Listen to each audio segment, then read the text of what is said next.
જય સ્વામિનારાયણ વિદ્યાર્થી મિત્રો, ધોરણ 10 વિષય સામાજિક વિજ્ઞાન એની અંદર આપણે પાઠ 1 નું પુનરાવર્તન છે, રિવિઝન છે, શરૂ છે કર્યું હતું. ભાગ 1 ની અંદર ભારતનો જે વારસો છે એની અંદર આપણે થોડી પ્રસ્તાવના ઉપરાંત ભારતનું સ્થાન અને વિસ્તાર વિશે આપણે ચર્ચા કરી હતી. એની અંદર આપણે જોયું હતું કે ભારત છે એ વિસ્તારની દ્રષ્ટિએ વિશ્વની અંદર 7મો ક્રમાંક છે એ ધરાવે છે અને વસ્તીની દ્રષ્ટિએ ભારત છે ચીન પછી બીજા ક્રમાંક કે વિશ્વની અંદર આવે છે. ત્યાર પછી વૈવિધ્યસભર જે વારસો છે એની ચર્ચા છે આપણે કરી હતી. ભારત છે સત, ચિત્ત અને આનંદનો જે અનુભવ છે એ ભારતની અંદર પ્રાપ્ત છે થાય છે.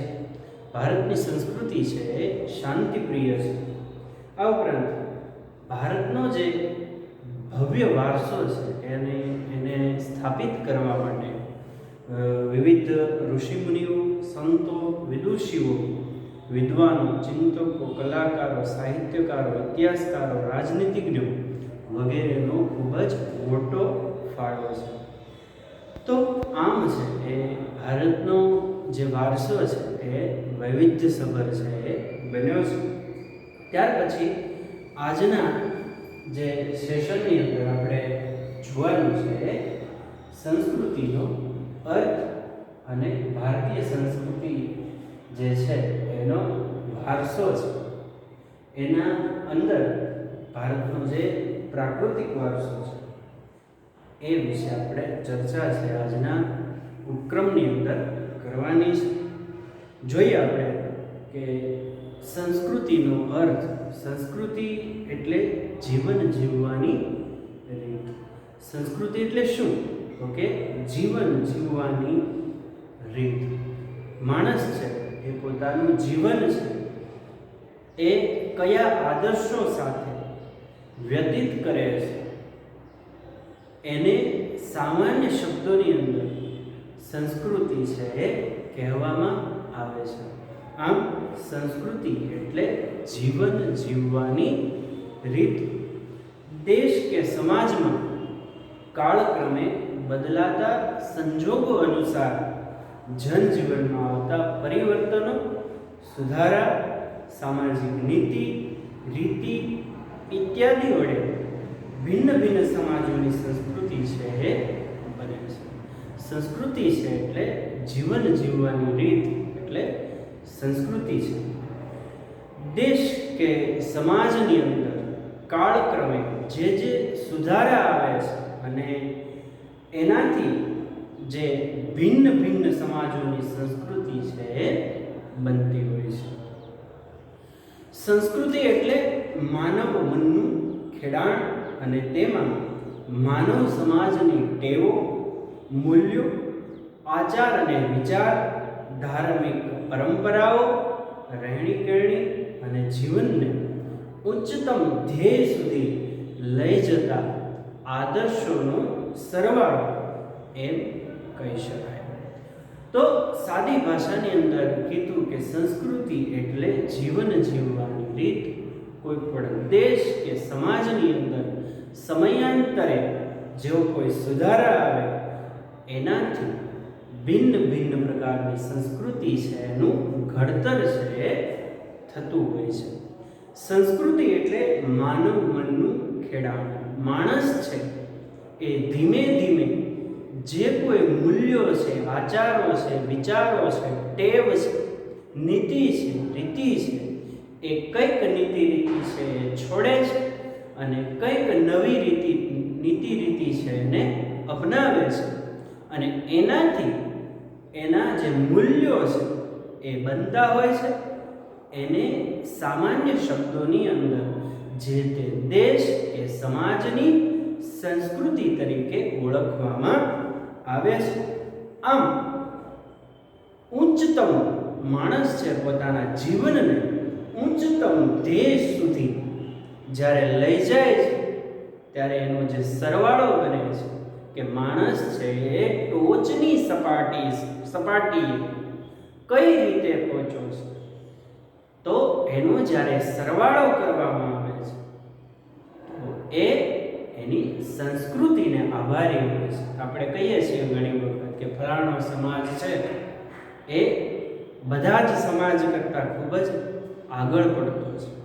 તો એની પાછળના જે કારણો છે એ સમાજની સંસ્કૃતિ છે એ ખૂબ જ અસર કરતી હોય છે.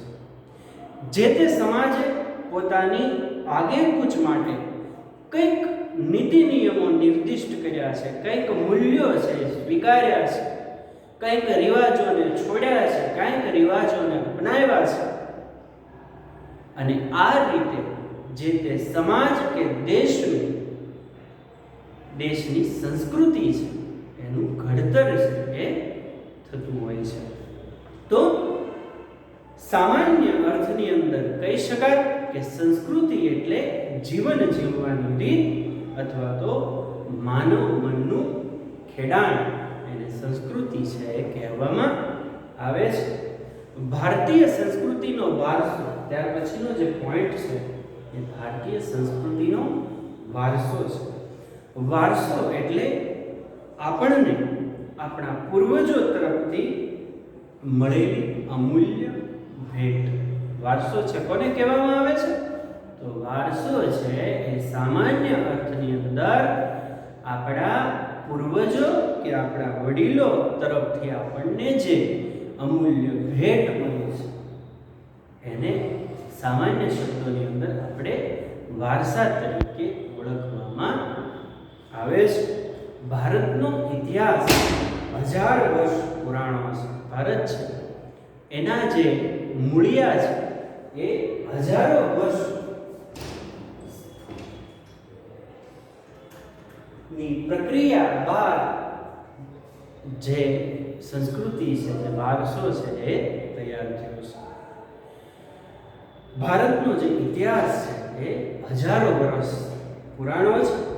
શાળાકીય અભ્યાસમાં લેવાતી દૈનિક પ્રતિજ્ઞામાં આપણે હું મારા દેશને ચાહું છું અને તેના સમૃદ્ધ અને વૈવિધ્યસભર વારસાનો મને ગર્વ છે તેમ કહીએ છીએ. આ સમૃદ્ધ વારસો એટલે ભારતનું સમગ્ર વિશ્વને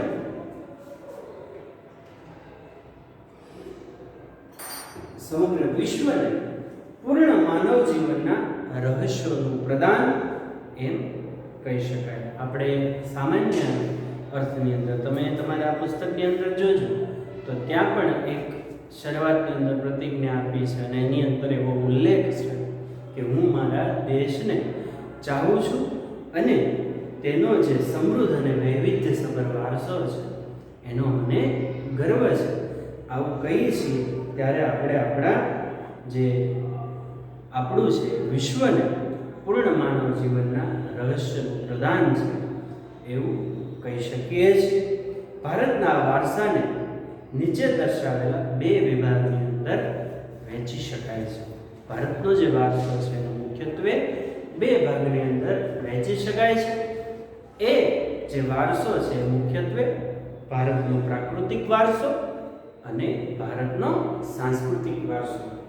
આજના ભાગ 2 ની અંદર આપણે ભારતનો જે પ્રાકૃતિક વારસો છે એનો અભ્યાસ છે એ કરવાનો છે. જે બીજો સાંસ્કૃતિક વારસો છે એની ચર્ચા આપણે પછીના ભાગની અંદર કરશું. તો જોઈએ આપણે ભારતનો પ્રાકૃતિક વારસો. એની અંદર પ્રકૃતિ, પર્યાવરણ અને માનવ જીવન વચ્ચેના નિકટતમ સંબંધોનું પરિણામ એટલે પ્રાકૃતિક વારસો. પ્રાકૃતિક વારસો એટલે શું? સામાન્ય અર્થની અંદર કહીએ તો લોકો અને પ્રકૃતિ, પર્યાવરણ છે એ વચ્ચે જે સંબંધ સર્જાય છે એને પ્રાકૃતિક વારસો છે કહેવામાં આવે છે. પ્રાકૃતિક વારસો એ કુદરતની ભેટ છે. પ્રાકૃતિક વારસો આપણને જે પર્વતો મળ્યા છે, નદીઓ મળી છે, સરોવરો મળ્યા છે, પશુઓ મળ્યા છે, પક્ષીઓ મળ્યા છે, પ્રાણીઓ મળ્યા છે એ મોટા ભાગે આપણને કુદરતે આપેલી ભેટ છે, નહીં કે એ માનવ સર્જિત છે. તો કહી શકાય કે પ્રાકૃતિક વારસો છે એ કુદરતની કરામત છે અને પ્રાકૃતિક વારસાનું જે સર્જન છે એ કુદરત દ્વારા જ થાય છે.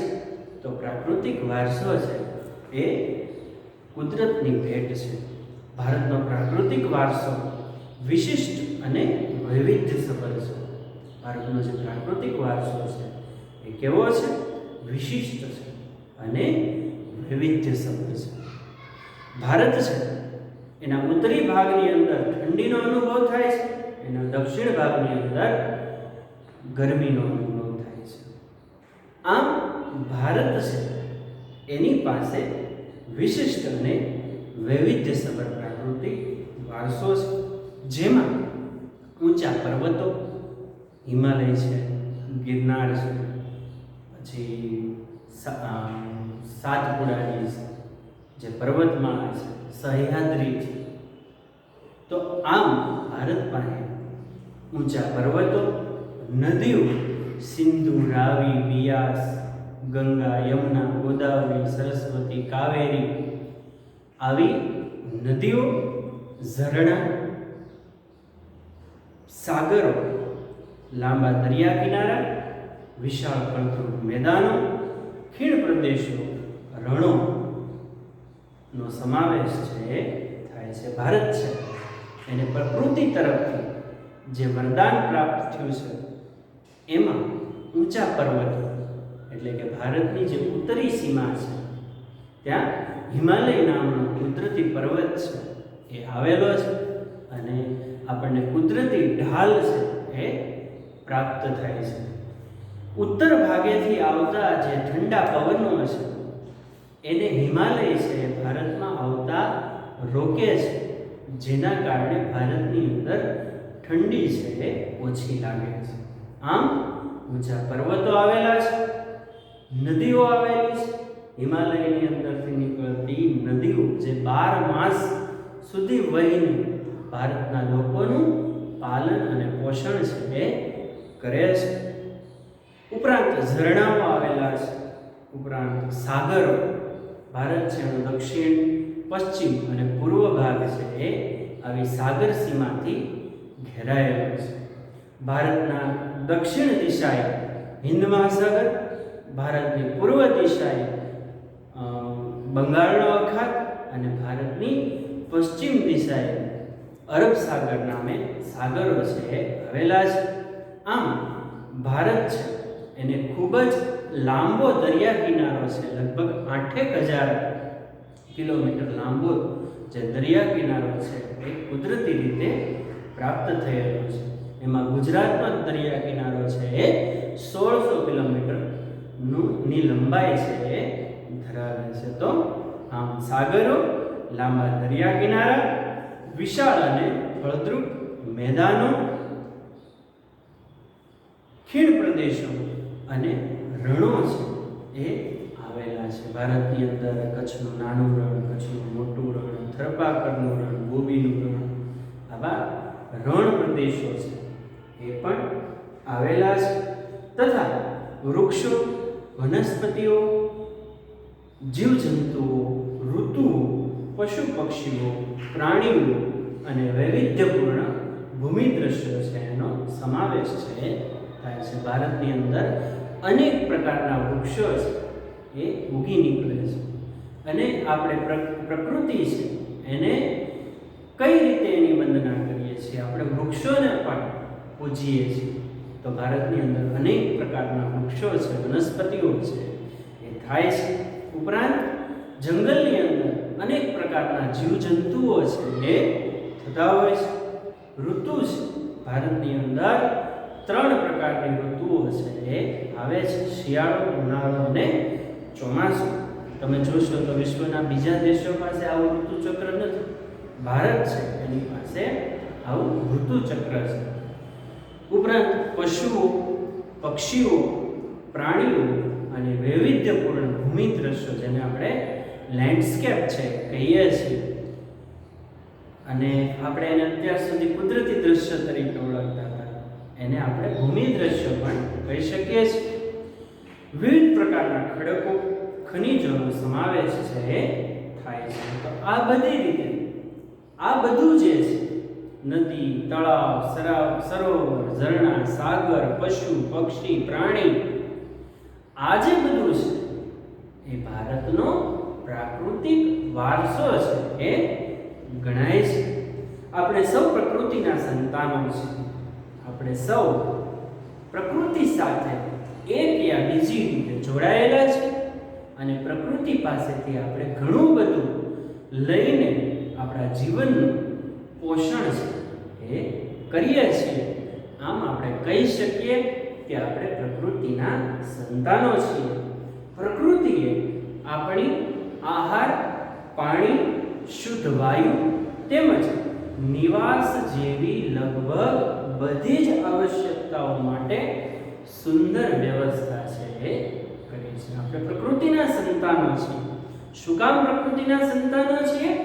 તો કે પ્રકૃતિએ આપણી માટે આહાર, વનસ્પતિ આપણે જ્યારે વાવીએ છીએ એનું વૃક્ષ થાય છે અને એમાંથી ફળ પ્રાપ્ત કરીએ છીએ અને એનો આહાર તરીકે આપણે ઉપયોગ કરીએ છીએ. તો પ્રકૃતિએ આપણી માટે ખોરાકની વ્યવસ્થા કરી છે, પાણીની વ્યવસ્થા કરી છે, શુદ્ધ વાયુ કે જેને આપણે ઓક્સિજન તરીકે આપણા શ્વસનની અંદર લઈએ છીએ એવા શુદ્ધ વાયુ જેને પ્રાણવાયુ તરીકે પણ આપણે ઓળખીએ છીએ, તેની આ ઉપરાંત આપણા નિવાસની, આશરાની પણ વ્યવસ્થા છે એ આ પ્રકૃતિએ ખૂબ જ સુંદર રીતે કરી છે. પ્રકૃતિ સાથેનો આપણો જે વ્યવહાર છે શ્રદ્ધાપૂર્વક હોવાના ઉદાહરણો પંચતંત્રની વાર્તાઓ અને બૌદ્ધ ધર્મની જાતક કથાઓમાં જોવા મળે છે. પ્રકૃતિ છે એની સાથે આપણે શ્રદ્ધાપૂર્વક જોડાયેલા છે. એના પુરાવાઓ છે એ આપણા ભારતની જે પંચતંત્રની વાર્તાઓ છે ઉપરાંત બૌદ્ધ ધર્મની જે જાતક કથાઓ છે એની વાર્તાઓમાંથી આપણે પ્રકૃતિ સાથે કેટલી અંશે જોડાયેલા છે એના પુરાવાઓ છે આપણને પ્રાપ્ત થાય છે. આપણા લોકસંગીત અને શાસ્ત્રીય સંગીતમાં પણ ઋતુઓ અને પ્રકૃતિ સાથેનો સંબંધ છે એ જોવા મળે છે. આપણા લોકનૃત્યો છે, આપણા જે શાસ્ત્રીય સંગીતો છે એની અંદર પણ આ ઋતુઓ સાથે એને જોડી દેવામાં આવ્યા છે. દાખલા તરીકે મેઘ મલ્હાર નામનો જે રાગ છે એ ગાવાથી પણ વરસાદ છે એનું આગમન છે થતું હોય છે. આ ઉપરાંત જે ખેતીમાં જ્યારે લણણીનો જ્યારે સમય હોય છે ત્યારે મહારાષ્ટ્રની અંદર લાવણીનું નૃત્ય છે કરવામાં આવે છે. આ ઉપરાંત જ્યારે વાવણીનો સમય હોય ત્યારે આપણે આપણા જે પશુઓ છે એનું પૂજન કરીને સારા મુહૂર્તની અંદર આપણે વાવણીઓ છે એ કરતા હોય છે. તો આમ આ પ્રકૃતિ સાથે આપણો સંબંધ છે એ જોવા મળે છે. આપણા ગીતો, આપણા તહેવારો, કવિતાઓ, ચિત્રોમાં પ્રકૃતિ અને ઋતુચક્રનું નિરૂપણ છે એ જોવા મળે છે. નિસર્ગોપચાર જેને આપણે નેચરોપેથી છે કહીએ છીએ, આયુર્વેદિક, યુનાની જેવી ચિકિત્સા પદ્ધતિ પ્રકૃતિ પર આધારિત છે. તો આ રીતે ભારતનો જે પ્રાકૃતિક વારસો છે એ ખૂબ જ ભવ્યતા છે એ પ્રાપ્ત કરે છે. એની અંદર જે પ્રાકૃતિક વારસો છે એની અંદર આપણે જોઈએ તો સૌથી પહેલું છે એ ભૂમિ દ્રશ્યોની વાત છે, જેને અંગ્રેજીની અંદર લેન્ડસ્કેપ તરીકે ઓળખવામાં આવે છે. ભૂમિ આકારો દ્વારા અનેક ભૂમિ દ્રશ્યોનું સર્જન છે એ જોવા મળે છે. દાખલા તરીકે હિમાલય પર્વત એ ભૂમિ આકાર છે. હિમાલયમાં અનેક પ્રકારની ઉપયોગી વનસ્પતિ, ખનિજો, અવનવા પશુ પંખી અને શિખરો છે એ બરફથી છવાયેલા રહે છે. આ જે ભૂમિ આકારો છે દ્વારા અનેક ભૂમિ દ્રશ્યોનું સર્જન છે એ થતું હોય છે. એનું જો મોટામાં મોટું ઉદાહરણ જોવું હોય તો એ આપણો હિમાલય પર્વત છે. આ હિમાલય પર્વતની અંદર અનેક પ્રકારની ઔષધીય વનસ્પતિઓ, ખનિજો અને પશુ પક્ષીઓ છે એ જોવા મળે છે. આ ઉપરાંત આ હિમાલયના જે શિખરો છે એ બરફથી 12 માસ આચ્છાદિત છે રહે છે. તેમાંથી મોટી નદીઓ 12 માસ ભરપૂર પાણીથી સમૃદ્ધ છે રહે છે. આ હિમાલય પર્વત જે ભૂમિ દ્રશ્ય છે એની અંદરથી ઘણી બધી 12 માસી નદીઓ છે એ પ્રવાહિત થઈને વહે છે. આપણી ગંગા નદી છે એ પણ હિમાલયમાંથી નીકળતી એક નદી છે. તરાઈના જંગલો પણ ત્યાં આવેલા છે. આ તરાઈના જે ગાઢ જંગલો જે ભારતની અંદર આવેલા છે એ પણ આ હિમાલયની તળેટીની અંદર જ આવેલા છે. હિમાલયમાં અમરનાથ, બદ્રીનાથ, કેદારનાથ જેવા યાત્રાના સ્થળો, નંદાદેવી જેવા શિખરો પણ આવેલા છે. ભારત માટે હિમાલયનું મહત્વ ઘણું છે. આવા ભૂમિ દ્રશ્યો છે એનાથી, આવા ભૂમિ આકારો છે એનાથી આવા ભૂમિ દ્રશ્યો છે સર્જાતા હોય છે. એનું સૌથી મોટું એક્ઝામ્પલ છે, ઉદાહરણ છે એ આપણો હિમાલય પર્વત છે. હિમાલય પર્વતમાંથી ઘણી બધી ઔષધીય વનસ્પતિઓ છે પ્રાપ્ત થાય છે. આ ઉપરાંત હિમાલય પર્વત ઉપર ઘણા બધા પક્ષી પ્રાણીઓ છે એ જોવા મળે છે.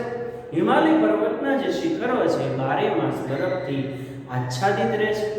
બરફથી આચ્છાદિત હોવાના કારણે તેમાંથી ઘણી બધી 12 માસી નદીઓ છે એમાંથી પ્રવાહિત થઈને નીકળે છે અને ભારતના જે લોકો છે એનું પાલન પોષણ છે કરે છે. આ ઉપરાંત હિમાલયની તળેટીની અંદર આવેલા તરાઈના જે ગાઢ જંગલો છે એ આપણને ભવ્યતા બક્ષે છે. આ ઉપરાંત હિમાલયની અંદર અમરનાથ, બદ્રીનાથ, કેદારનાથ જેવા યાત્રાધામો, નંદાદેવી જેવું મોટું શિખર વગેરે આવેલા છે. અને હિમાલય એનું ભારતના સંદર્ભની અંદર ઘણું બધું મહત્વ છે એ રહેલું છે. આમ હિમાલય છે એ આપણી પ્રાકૃતિક વારસાની સૌથી મોટી ધરોહર છે એ માનવામાં આવે છે. ત્યાર પછીની જે વાત છે એ નદીઓની. નદીઓ છે અંગ્રેજીની અંદર રિવર્સ કહેવામાં આવે છે. પ્રાચીન કાળથી નદીઓ પ્રાકૃતિક માર્ગ પૂરો પાડતી રહી છે. ભારતીય સંસ્કૃતિ સિંધુ અને રાવી નદીના કિનારે પાલન પોષણ છે પામી છે. સિંધુ, ગંગા, યમુના, સરસ્વતી, નર્મદા, ગોદાવરી, કૃષ્ણા, કાવેરી જેવી લગભગ બધી જ નદીઓએ ભારતના લોકજીવન પર પ્રગાઢ અસરો છે ઉપજાવી છે. પીવાનું પાણી, વપરાશનું પાણી, સિંચાઈ, વીજળી, ખેતી, જળમાર્ગ જેવી આપણી મહત્વની જરૂરિયાતો સંતોષવામાં નદીઓનું સ્થાન છે અગ્રીમ છે. તે ઉપરાંત માટીના વાસણો, મકાનો, લીંપણ તથા ઉદ્યોગોના વિકાસ માટે પણ માનવીએ નદીના પાણી ઉપર આધારિત છે એ રહેવું પડ્યું છે. આમ નદીઓએ ભારતીય પ્રજાજીવનને સમૃદ્ધ છે બનાવ્યું છે. આપણી સંસ્કૃતિમાં પ્રાચીન કાળથી નદી કિનારાના ઉષા અને સંધ્યાના વિવિધ ભૂમિ દ્રશ્યો દ્વારા ભરપૂર સૌંદર્ય, કલાસૂઝ અને કૌશલ્યનો વિકાસ પણ આ પ્રકૃતિના વારસામાંથી મળ્યા છે. તેથી આપણે નદીને લોક માતાનું બહુમાન છે આપ્યું છે. એને નીચે અંડરલાઈન કરો કે નદી છે એને આપણે શા માટે લોક માતા કહીએ છીએ? તો કે નદી છે એની ભારતના લોક જીવન પર પ્રગાઢ અસર છે એ જોવા મળે છે. પીવાનું પાણી, વપરાશનું પાણી, સિંચાઈ, વીજળી, ખેતી, જળમાર્ગ જેવી જે આપણી મહત્વની જરૂરિયાત છે એ સંતોષવામાં નદીઓનું સ્થાન છે એ આગળ પડતું છે. માટીના વાસણો, મકાન, લીંપણ તથા ઉદ્યોગોના વિકાસ માટે પણ માનવી નદીના પાણી ઉપર આધારિત છે એ રહેવું પડ્યું છે.